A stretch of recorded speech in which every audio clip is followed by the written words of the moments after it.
Welcome aboard. This is the Miles to Go podcast. And now here's your host, Ed Pizza.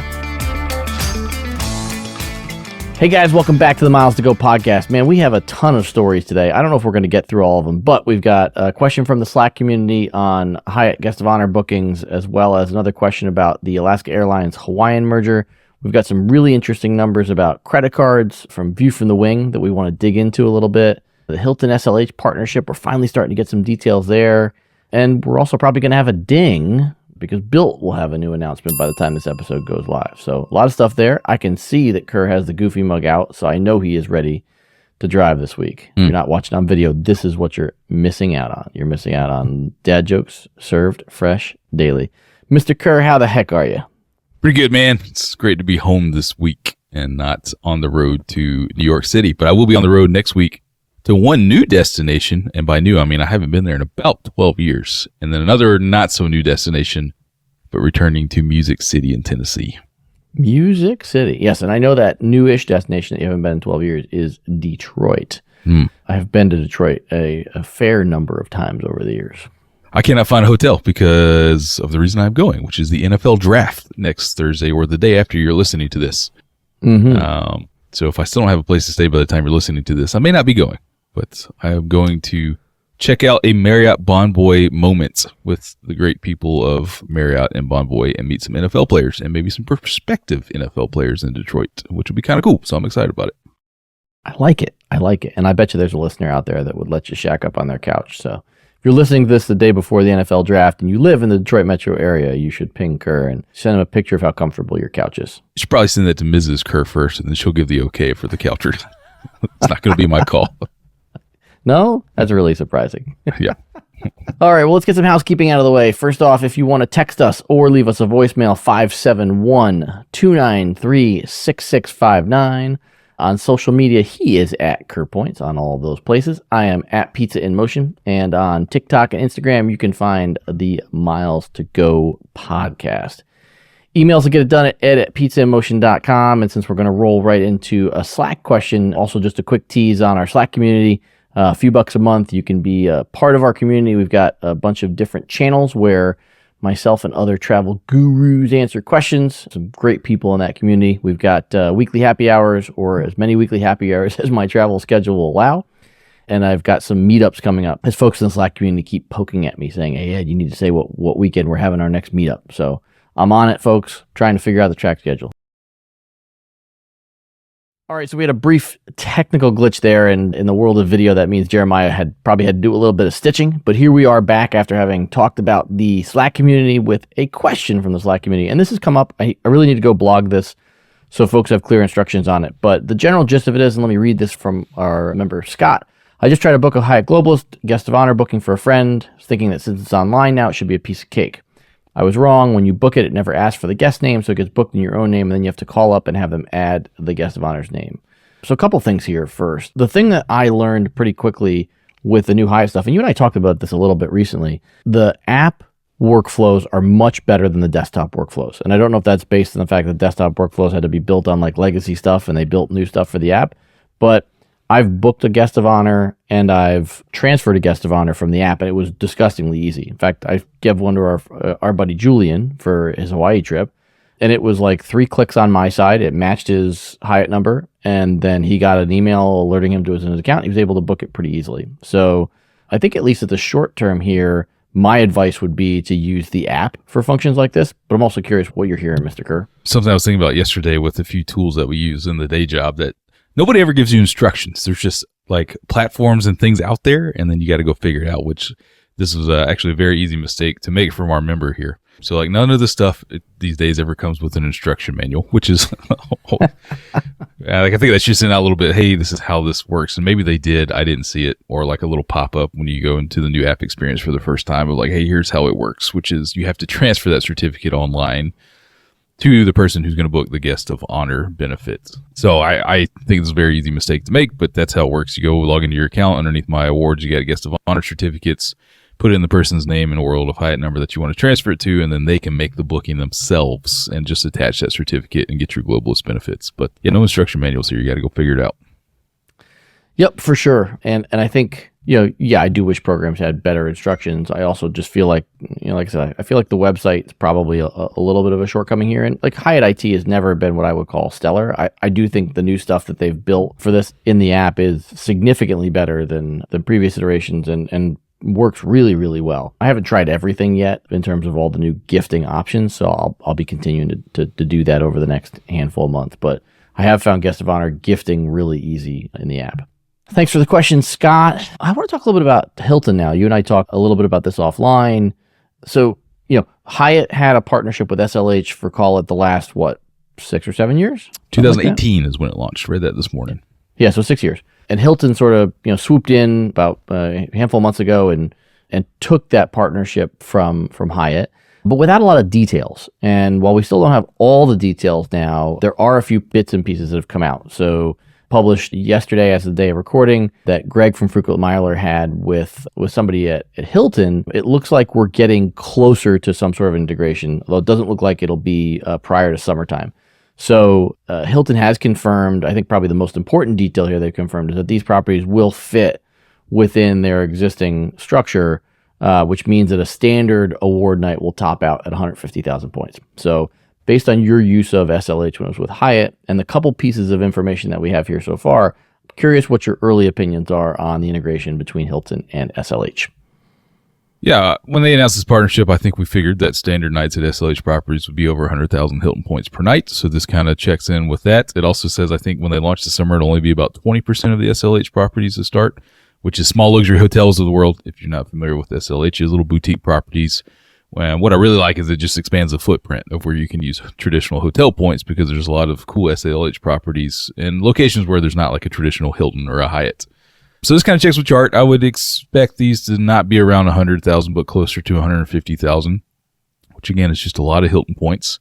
It looks like Gold and Diamond will get breakfast benefits, but unlike the Hyatt partnership, not all members will get breakfast, which was a nice little thing that Hyatt threw in there for all of their members who booked these properties with points.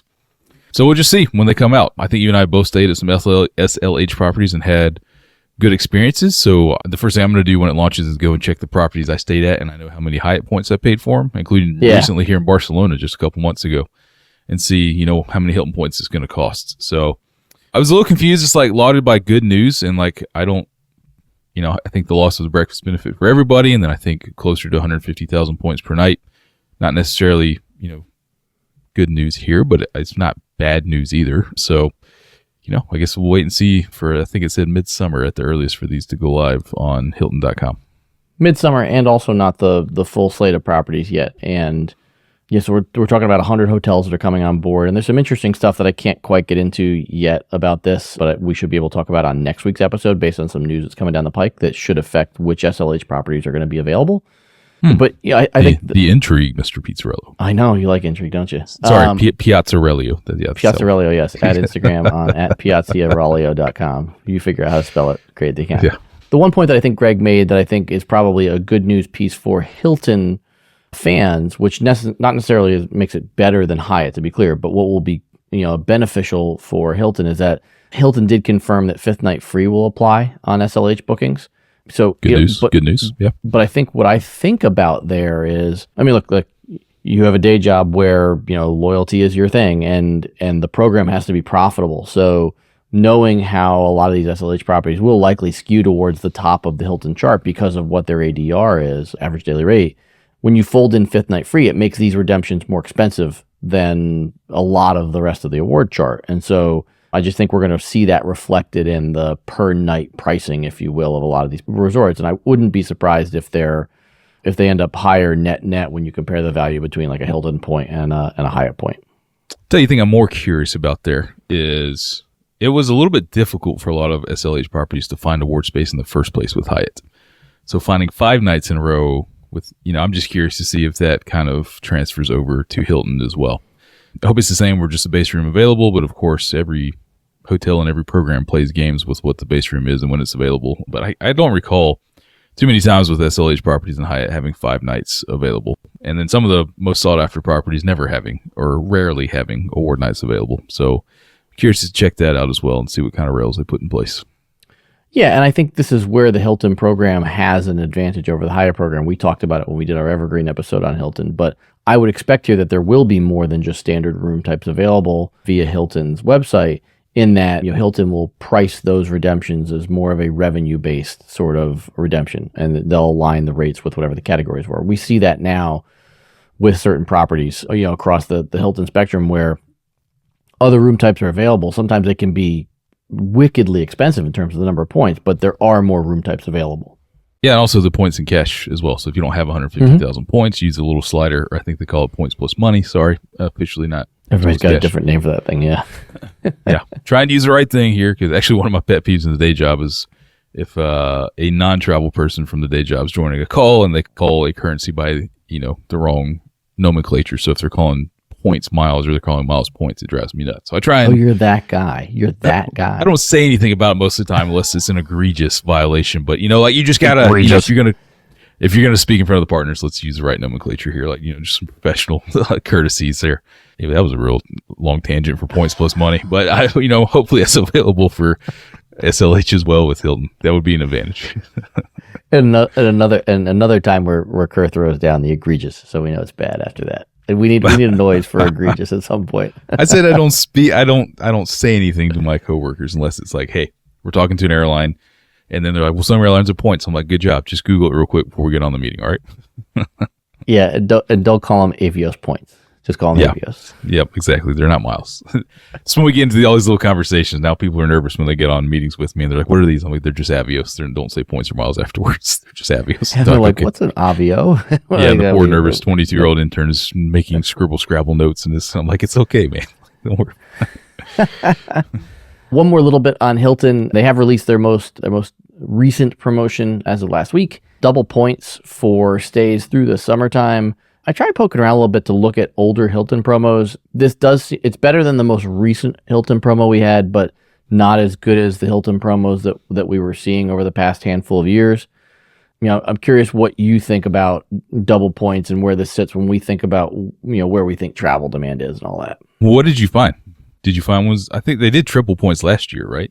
I've seen triple points. I also saw double points plus double elite night credits. There's been a bunch of different things. There's been double points plus X points per stay. So there's been a bunch of different things. And this is, like I said, it's more rewarding than what we had for the beginning of the year, which is typically a very road warrior driven quarter of the year. Maybe it's a little bit more generous than I'd expect for summertime based on previous summer promotions, but it's still not as good as their best promotion over the last 2 or 3 years.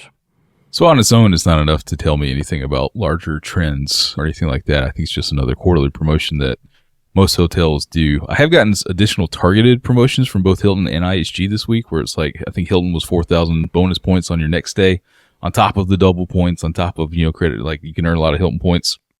And IHG was kind of the same thing, where it was like, hey, 2,000 bonus points on your next 2 stays as well. Could be just because I haven't engaged with those programs in probably a year now. They're trying to get me back in the loop of things. But I don't see any larger trends except airfare is still really expensive.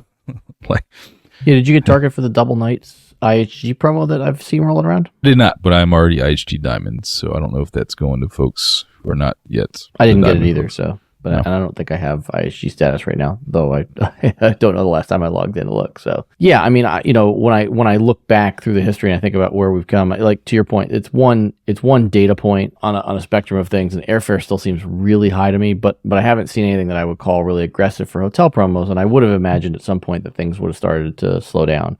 I don't expect great promotions over the course of the summer because there is a bump in leisure travel. So I think we're probably waiting to see what fall promotions look like to really have a good idea of what hotel companies are thinking about the booking pace, if you will. So for those who don't follow Mr. Kerr on Instagram. Shame. Yeah, that's exactly the word I was going to use. I think, well, actually, maybe you only texted this to Howie and I, but I recently saw a video of you after you had landed in New York on your way to the Bilt offices. And it was a pretty interesting angle because it wasn't from the ground. It was from a little bit higher up. I see where you're getting at now. Yeah, I see where you're going here. So I wonder if maybe you could expand on that ride for me, and then maybe you could just expand on why that's important to our listeners at this moment. Yeah. So after 5 years of beating the pavement between either Newark, LaGuardia, or JFK a few times between those airports in Manhattan, finally got to skip the pavement and take a helicopter from Newark to the West Side heliport in Manhattan. And I'll tell you what, man. That's right. Man of the people Kerr taking the helicopter. Man of the people. I was going from helicopter to subway. No, we got a great relationship with Blade from the day job at Bilt, and we'll get into those details. You should have seen it by now when you're listening to this, but a really cool aspirational benefit that you can get just for paying your rent. But I'll go through the experience first. I did as part of this partnership. They said, hey, we want you to experience this. Very nice of them. Man, my plane, I walked onto the jet bridge from the boarding door. I think it was at 6:26. I walked into the dream downtown at 6:55. That's wonderful. From door to door and right at 30 minutes because the helicopter ride was 5 minutes. So it's an amazing experience. And, we were looking for elite status benefits that we've been talking about, for the day job at Bilt a few times. And, what is something that's going to get people excited? What's something that you're usually not going to be able to experience just by engaging with our program? And I feel like a helicopter ride to skip the traffic is one of those. So kind of layered this benefits. All Bilt members, when you pay for any Blade flight with the card, and again, this is any card. This is any Visa, American Express, or MasterCard linked to your Bilt account. You're going to get 2 bonus Bilt points per dollar. And if you have elite status, you're going to get 10% off. So if you're Bilt Silver or Gold, nice. 10% off any Blade airport flights. When I tell you the reason that's worthwhile, right? So lowest fare that you can fly Blade is $195 for a seat on the helicopter. Dude, I've paid $150 for an Uber from Manhattan to JFK, right? So you pay $150, and now after the 10% discount, you're getting down to like $175. Are you going to pay $25 more to skip an hour and a half, 2 hours of traffic and be at the airport and dropped off in a Maybach car at the terminal at JFK in a few minutes? Like, I would argue that's worth it. And then in addition to that, you're getting 2x Bilt points. So that's why that's significant. And of course, our Blade, flagship benefit here is once a year, our Platinum members will get to take a free Blade ride from the city to the airport or vice versa. Oh, so I'm a Platinum member, Mr. Kerr. That's a very nice get a free helicopter ride. We got a large member base in New York. Also, a large percentage of our base from around the country visits New York.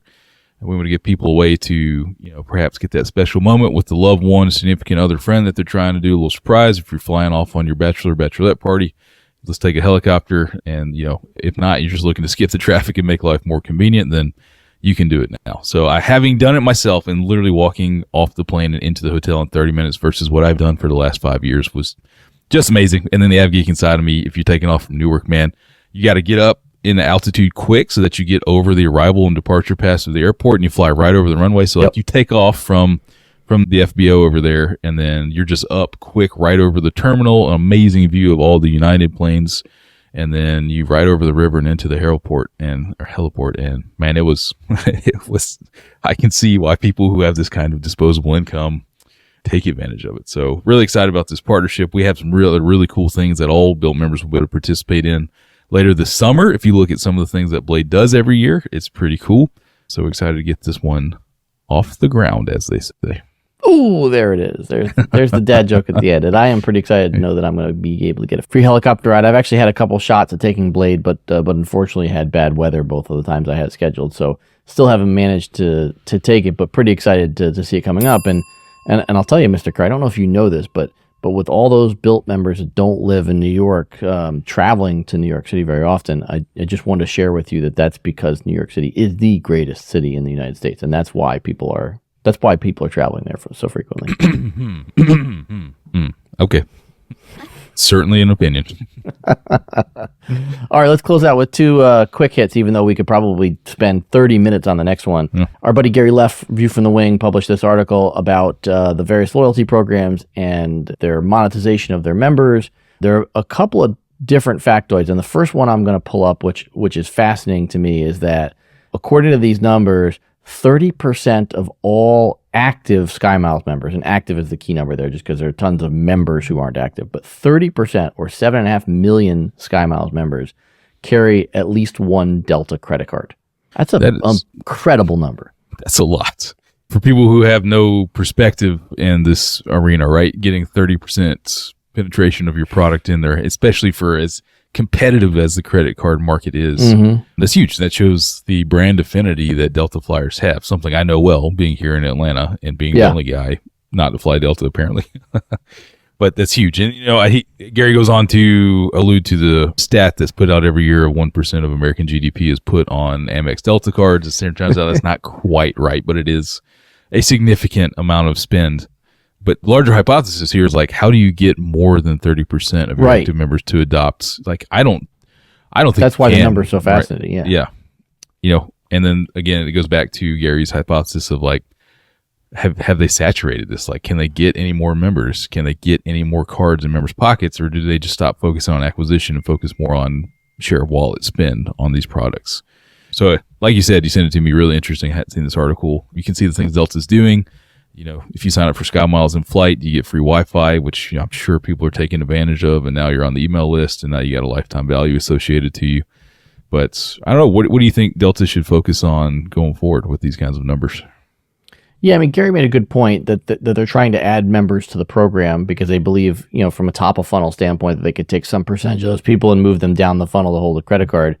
The report notes that there's 130 million SkyMiles members. Well, I mean, there's only 400 million people in the U.S., and of those 400 million, not quite 400 million, but, call it 400 million. I mean, a decent chunk of those are under the age to be able to get a credit card. Another decent chunk of those don't have good enough credit to get a premium credit card from American Express. So I'm not really sure how much more growth there is here. And I think 30% is a fantastic number for Delta. I think what would be really useful information to have would be to understand how many people of that 30% actually actively spend on the card. I would imagine the number is pretty high. If that number is pretty high, I think what you and I know, because we talk about it here on the show all the time, that means that the vast majority of people spending money on Delta credit cards are making bad decisions because they could be earning more points somewhere else. And it's funny, I was having this conversation, a friend of mine who's also a work colleague, a guy named Ryan, he's a big Delta guy, and I always joke with him because he puts all of his spend on his SkyMiles Reserve card. And I'm like, man, like I understand why you want to earn Delta status, but you're going to have enough MQDs for the year, and you've got some rollover MQMs. Spending on the card isn't going to get you more than Diamond status, and you're earning less miles than if you just plunked an American Express Gold card in your wallet and put your dining on that, and then transfer the points to Delta.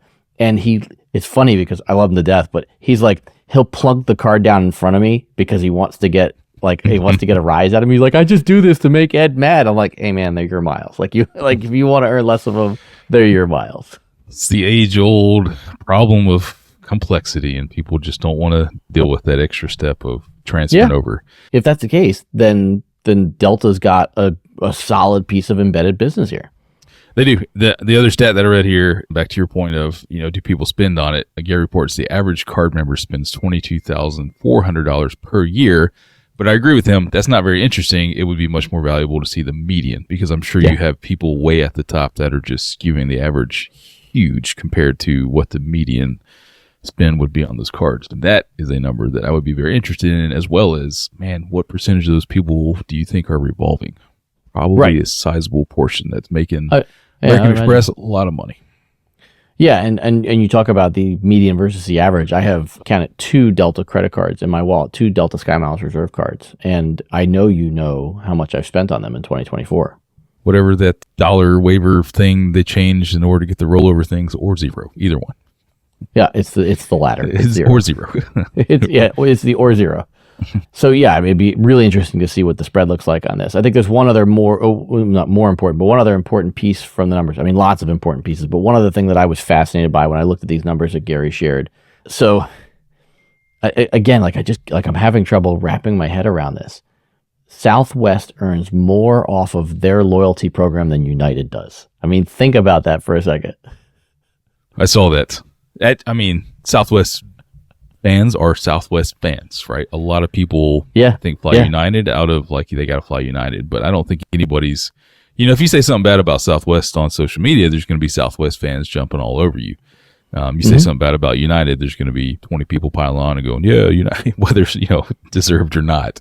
So I'm sure that's a lot of it. And then I think the deal structures that they have with Chase are also a lot of that as well. As is reported, I don't think United was able to increase how much Chase was paying them for miles in the last deal right before the pandemic. Yeah. Yeah, I just think it's fascinating that Southwest is doing so much better at monetizing than United is. And I do wonder why it is. I have my own opinions, but I do wonder why, and I'd love to man, would love to see more of it. But we'll include a link to this in the show notes. Fascinating stuff here if you have time to read it. Last up, real quick question from Jeremy in the Slack community as well. He wanted to know what our thoughts were on the recent lawsuit to prevent the Hawaiian Airlines Alaska merger. And to be clear, this is not a DOJ lawsuit. This is 8 consumers that have sued Alaska to block the merger because they believe it's anti-competitive. So I'm curious, Mr. Kerr, like these aren't unique. We've seen these in the past, but I'm curious based on a little bit more time going past now and sort of seeing some of the struggles that Spirit has had lately from a financial standpoint, any more thoughts on where you think we are on Alaska versus Hawaiian and whether you think it's going to happen? Yeah, I think it's going to happen. I think Hawaiian's faced headwinds for quite a while now as an airline, and Alaska seems to run a pretty tight operation. Well, except for their ground outage yesterday with the weight and balance system going down. If you saw that, but everything's back. Yeah, I think Alaska is prepared to help them out, and I think it's going to be really interesting when Alaska gets wide bodies, what kind of routes that they're going to fly, and what kind of I think there's a lot of the maintenance issues have been a big problem for Hawaiian that Alaska can hopefully step in and manage. I don't see any competitive reason why the DOJ would stop this versus what we saw with JetBlue and Spirit. I think Hawaiian is small enough, relatively speaking, that there's not really any anti-competitive measures for consumers here. Certainly understand people wanting to protect probably a brand that they are very loyal to. It means a lot to them in the state of Hawaii and California where this class action lawsuit came from. But if I'm a betting man right now, I don't see the Department of Justice stepping in and stopping this merger. And from what I hear, it is due to close out this fall. Yeah, we'll see. I think it would be remarkably speedy if it closed out this fall. So we'll have to see if that comes to pass. I tend to agree with you. I tend to think this one will slide through. And as of recording, well, actually, when this episode drops, it'll have been about a week that the new Hawaiian 787s are in service. So as you noted, there's definitely plenty of wide bodies for Alaska to sort of figure out how to deal with. I want to fly those. Oh, yeah, me too. It looks like a great product. I've been poking around to see if I can use those to get home from Hawaii. As I think I mentioned, I got flights from Haneda to Honolulu, and I haven't figured out how to get home from Hawaii yet. So $700 in coach one way on a United old 767 is not very exciting for me. So I'm trying to find a better alternative for our trip home. We were going to talk a little bit about TSA security and a piece that Ted Cruz attached to the FAA reauthorization bill. We are running short on time, so I'm going to go ahead and pin that for next week. But I have a feeling that it might be law by then. So we'll have more to talk about on that fun little gem, if you will. So you said you've got, Detroit and Nashville coming up? Yep. Detroit for business, Nashville for a little... Don't say pleasure. Don't say pleasure. I was going to say a little race action going on at the Rock and Roll weekend in Nashville next week. So it'll be an interesting weekend, and I hope we come out victorious on the other side of that in a lot of different ways. I've got Disney World this weekend for a quick trip with our son. We're actually going to meet up with a couple of folks from the Slack community. Hopefully we'll run into Mike and Marty and May and Sway. So it should be a fun little weekend. A couple of quick days down there for the folks. Sad to miss that one. Sounds fun. We would hop down, but it's a baseball and soccer weekend again. Telling you, man. Kids sports will absolutely suck the life out of you. I'm aware, but I made an obligation to coach, and we got to be there at the first base to tell those kids whether to stop or run. And I don't remember if I shared this with you last night. We had the 10U Orioles. I'm assistant coach in Thomas's baseball team. I'm first base coach, so I'm standing there last night. The on deck circle's about 10 feet behind me. I always tell the kid, hey, get in the on-deck circle and get away from everybody with that bat. As soon as I turn around to watch the next pitch, the next thing I feel is a blinding pain in my hamstrings where the bat has flown out of the kid's hand and just crushed me and crippled me to the ground. There's never a dull moment coaching 9-year-olds, man. Be safe out there. Keep your head on a swivel like I always tell them. I should have done the same. Yeah, you should have. And since I forgot to remind you that you were up for the final 2 pennies this week, we will call your baseball bat incident the final 2 pennies. But you are going to be on the hook for next week because I do think your adoring fans won't let you out of dropping a couple pieces of copper on the guy. Well, through all 3, I'm a fan. I really am. All right, 3, yeah. And in true podcast fashion, there's certain things that we should do behind the scenes. But as you know, we've got somebody helping us out on social, our friend Auburn. And she noted that you and I don't have moments in the show where we smile enough. And so she asked if we could record a brief bit for a smile. And I thought about doing this before or after we recorded, but just since we're us, I figured much better to close the show with whatever cheesy grins we can come up with. So I want you to be prepared, Mr. Kerr, because until we upload again. These are the best smiley faces we have. We've got miles to go.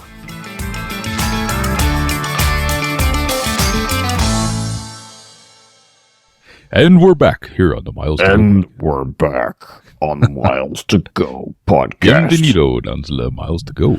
Frankly, darling, we're back on the Miles to Go podcast.